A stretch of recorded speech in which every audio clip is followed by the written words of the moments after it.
Pero yung lutuin natin ngayon. At si Engineer ay nagpabili ng garne at gusto daw niyang matikman. So tara, let's go! Another day, another vlog.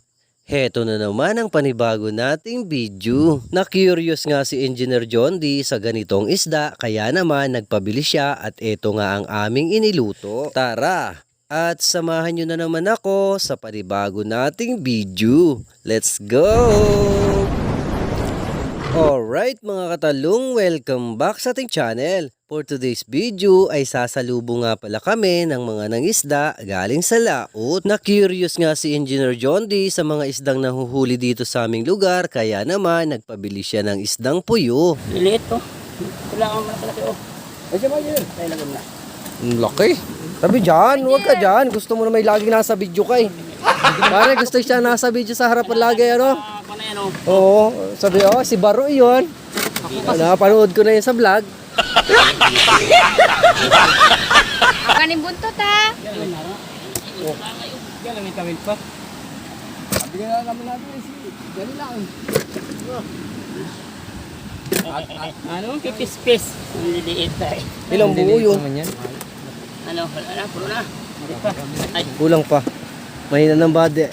Paano hindi apang hinain ang lilit ng huli kung malalaki yan ay? Naman. Oo. Apaka ano yan. Kanya? Pero na kami itak. Kulang pa. Oh, laki. Ayan, hindi kasi yan. Hindi kasi yan. Hindi yan. Baon mo. Lagi sa loob. May basa yan. Pogi ni Tulbaro. Ito po yung pinakapogi sa Ranso. Matagal na! Yun. At talaga naman pong What's up mga katalagkit? Nandito na naman tayo! hindi na po magkandagaga ang mga babae sa kanya dahil hindi na po siya makabili ng chinilas.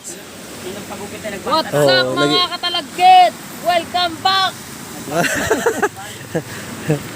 Yan, sa sobrang pogi po ni Tulbaro ay talaga namang Hindi ito sa inyo ha! Rock and roll to the world!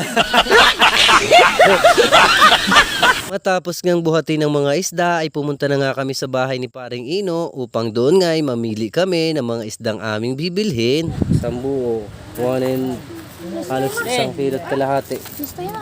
Ang pinakamaliit nga nilang nahuli mga idol ay 1 kilot kalahati, kaya naman nakakahanga ang laki ng mga isdang ito. Huli ni Ponyor yan at ni Paring Ino mga idol. Si Ponyor. Nakaunti. Kaunti pa yan. Lalo na kung nakarami yan At dahil nga konti lang daw ang kanilang huli ay talaga naman ang hinayang si Paring Kalbo pati na rin si Paring Ino. Laki na rin. Ilang kilo yan? Hoy, lagay mo sa script mo na. Lahat ng ilong na. 4, 1.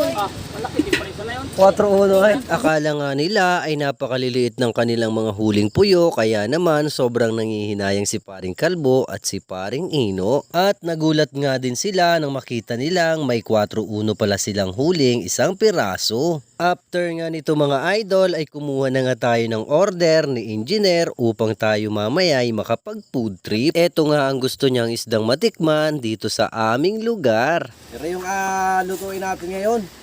At si Engineer ay nagpabili ng garne at gusto daw niyang matikman.